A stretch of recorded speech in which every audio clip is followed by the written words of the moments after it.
Welcome to DJ Brawling. There was this company I needed a bit security, and the way I handled the transaction, the bank had to ask me to come suspension. And that was where my downfall started. I'm saying, if I did not marry, maybe if I married somebody from my place, the woman would have had the patience to take care of those kids. My wife stood through. Even when I was an unfaithful husband, she was there. Hello everyone, I want to specially welcome you once again to Plot Point Stories. I am Isaac Success Isaac, and it's my delight to welcome you once again to this platform. So you know, in every man's life, there's this point where it's as if your life is a graph where you go down, you go up, and then you go down again, and probably go up. You know, the picture I'm trying to paint is that in life there must be ups and downs, but then the way you come up, if you decide to stay there, is all on you. But then they said that he who falls should get up, because so long as there's life, there is hope. And so today I have the privilege to have a very important personality on our platform today. It was a hard knot, but finally we cracked it. So I have with me today Mr. AGK Magakolan Eya. He is the Prince of Odori Kingdom in Enugu State, and he is a top staff at FIRS, and he is a businessman, the CEO of Cleopatra and Associates, a boarding consulting firm. You're welcome, sir. Thank you. We are privileged to have you. Thank you. So very quickly, I would like you to tell us your experience in life, starting from about when you were much younger. Okay, thank you. Thank you, sir. Actually, I grew up in a very remote village. Okay. Very, very remote. My village is bordered by Adupi in Benue State and other communities in my area. And the year I was born, my dad had moved down to the village to head the secondary school that had just maybe started at my maternal home. And my dad was a teacher in secondary school, but my mom was a primary school teacher. So I had that singular privilege of being raised by those who are educated in a village where mostly are illiterate. And so it was more like I was raised in a silver spoon. I can remember that growing up, we were the only people that eat rice in the village. Each time we go to the school, those people like they see us as those people who eat rice. Because they eat rice once every year during Christmas, but we had the opportunity to eat rice as we wanted it on Sundays, on ordinary day, and all of those. So that had this bit, I can't forget the number, clearly 364DB. Was waking bit, and you know that sound that it makes. And it was fun sitting in the vehicle, maybe attending church programs, going from there's this combined service provided in a group of churches there in the parishes and all that. So that village life was fun. It also gave me the opportunity to mix up with the village. Grew up clearing our bush paths. There are days that the village will bring for us to clear bush paths. We play drums, drink palm wine.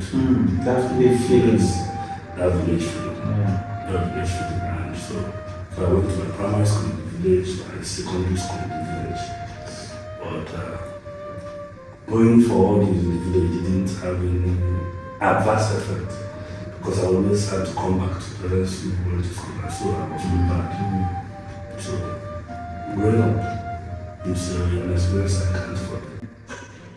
By senior secondary, you started beginning to learn some things that you are not taught in the house. When you start mixing up with friends from other families, and learning the little things about to talk to girls and all that. And then you begin to learn to smoke and hide it from your parents, so you will find out, of course, that you're smoking and to university and all that. I played politics in school. My university days was more of, I call it, that period of my life was more like I lived on top of my world. I had this group of friends who made me feel very important. Okay. And so through university was fun. And then we graduated. It was at that point of graduating that I met who's my wife today. Okay. So it was more like a competition, trying to go her, trying to win her love, and I kept saying no if I was opportune that I would like to marry her. Each time I say it and I go to bed, I feel like, how old are you? Or are you going to get married? I had the doubts, but I had that belief inside me that she was going to be my wife. So I told myself that if God makes it a reality and I'm able to get a job maybe after I leave school, I was going to get married.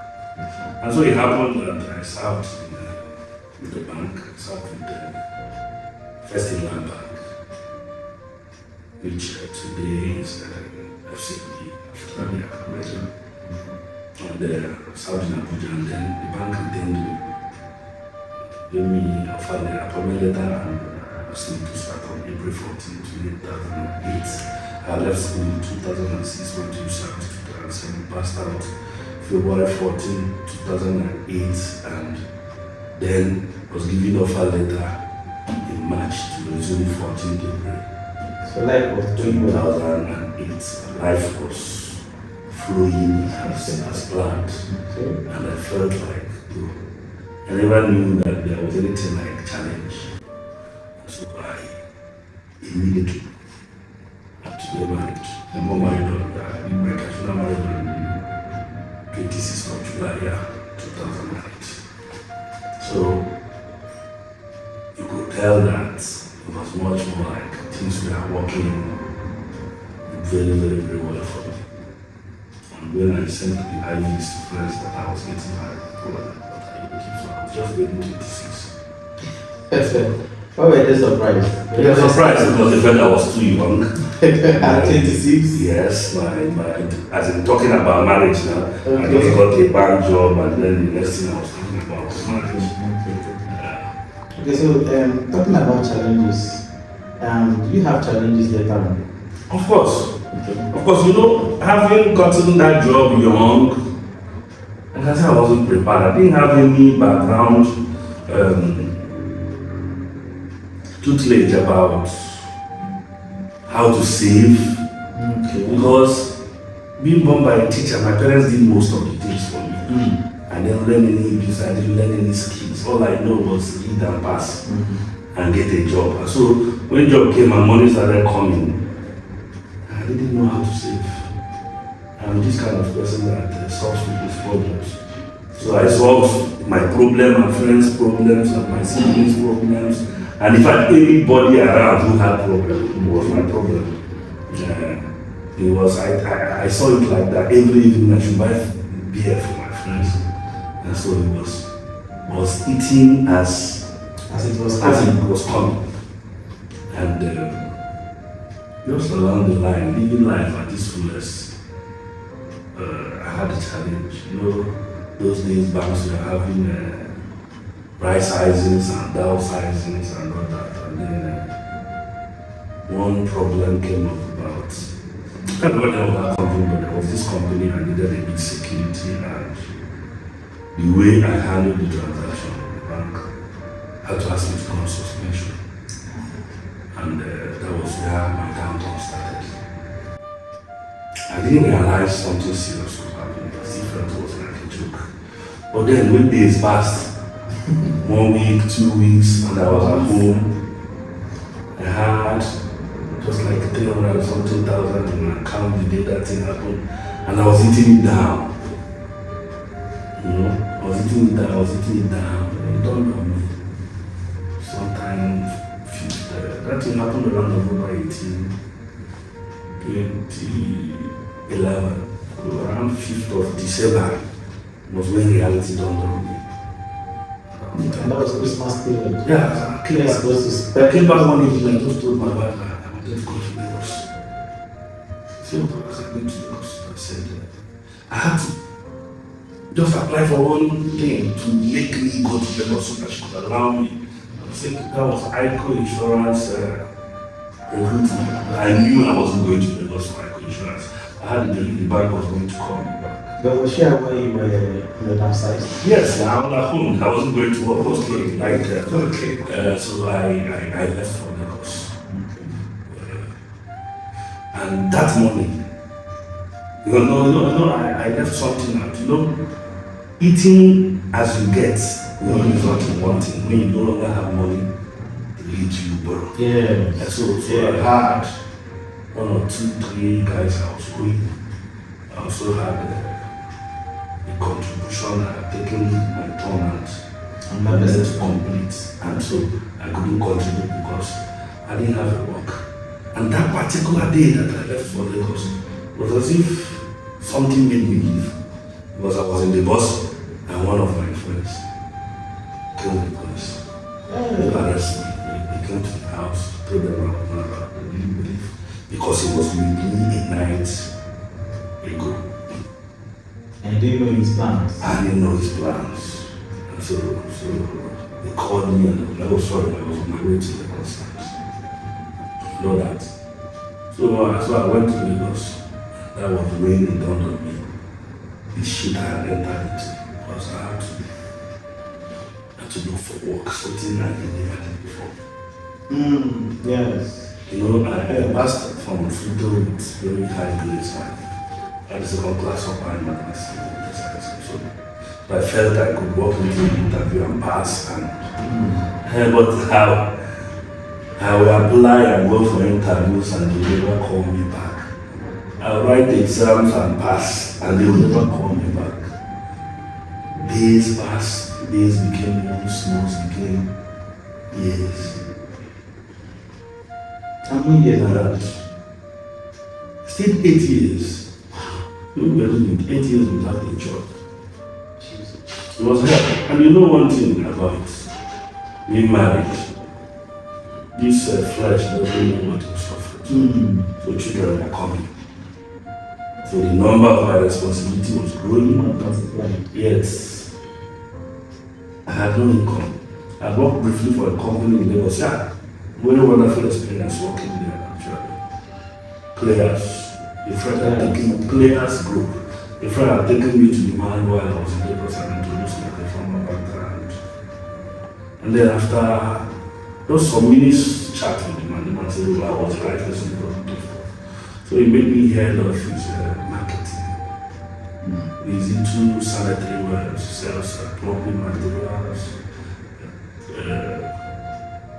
washing basins, toilets, and all that. And tires. Okay. And You just say building material. yes. So from there I became the manager, full manager, and that was an experience. That was the first time I had my chance at business, and truly it was one defining moment of my life. I took the responsibility of having to run things. I learned how to do tiling while working there, because if you give him your project, if he's going to supply you his ways, he has to be the one to install them.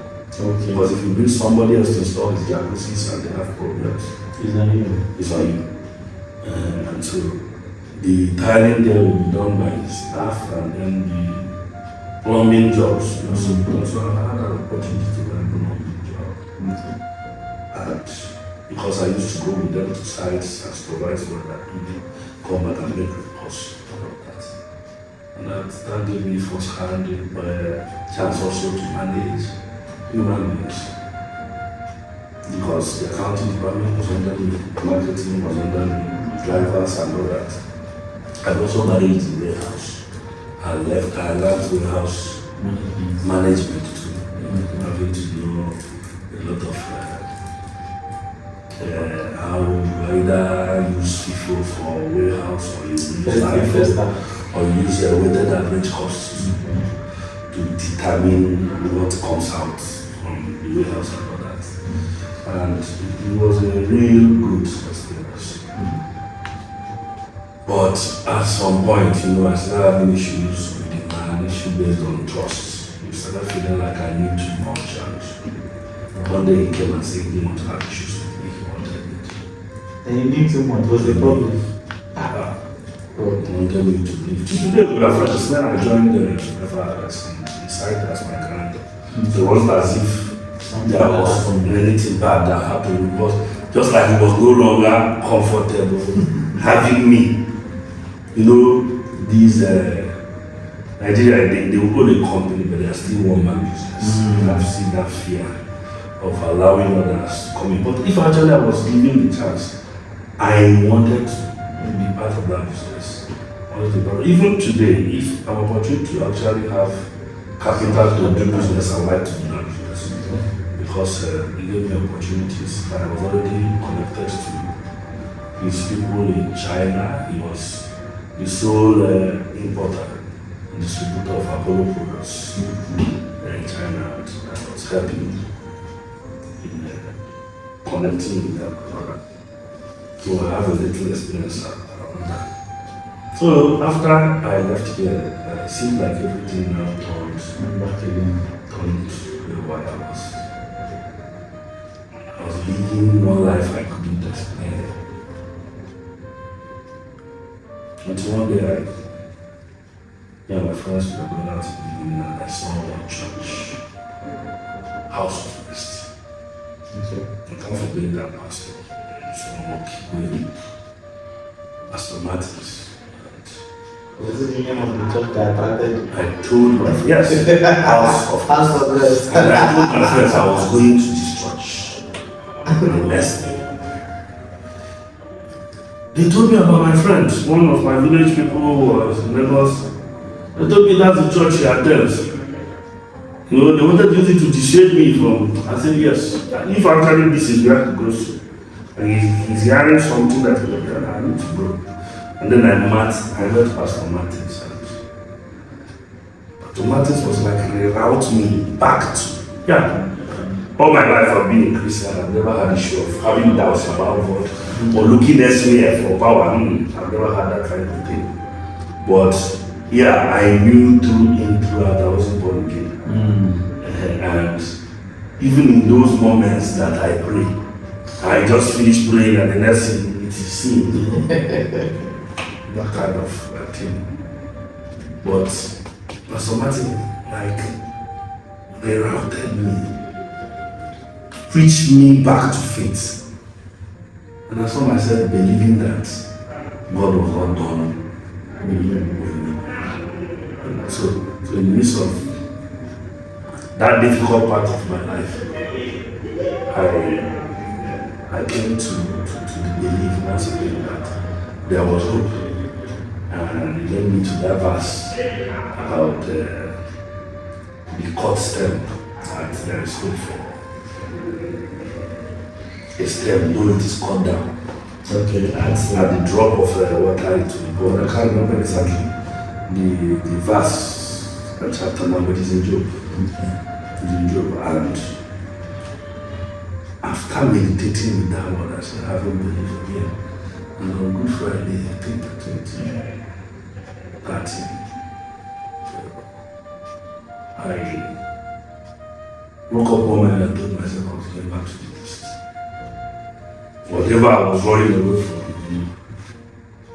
even if it is 1 million police, I was looking for.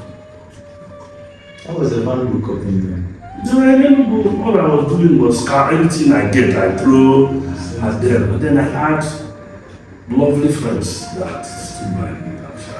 Who knew my family needed help, who kept supporting them. Wow. But it wasn't easy for my wife. Raising those 2 kids, between that, 3 brethren. Because because my second child was barely 9 months when I lost my brother. But she kept true. And you know, I come from Musuka, I come from English, and I probably believe that you should marry from our place. Okay. It's culture of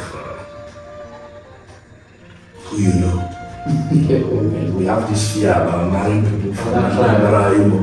They'll tell you how many people and those kind of things. So I married from Imo, and some people have that fear.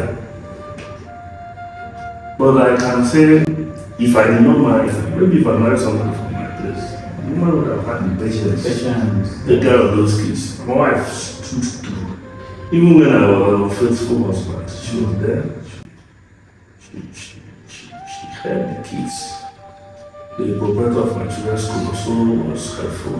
So my kids were going to school without paying school fees. I was also sometimes if I get something, I come back and pay. So I returned to them. I had to confess my fears. I was no longer paying rent now, so my landlords were giving all kind of trouble. The church only where I lived, the Anglican House of England, and the bishop was embarrassing me. And embarrassing my wife because I wasn't around.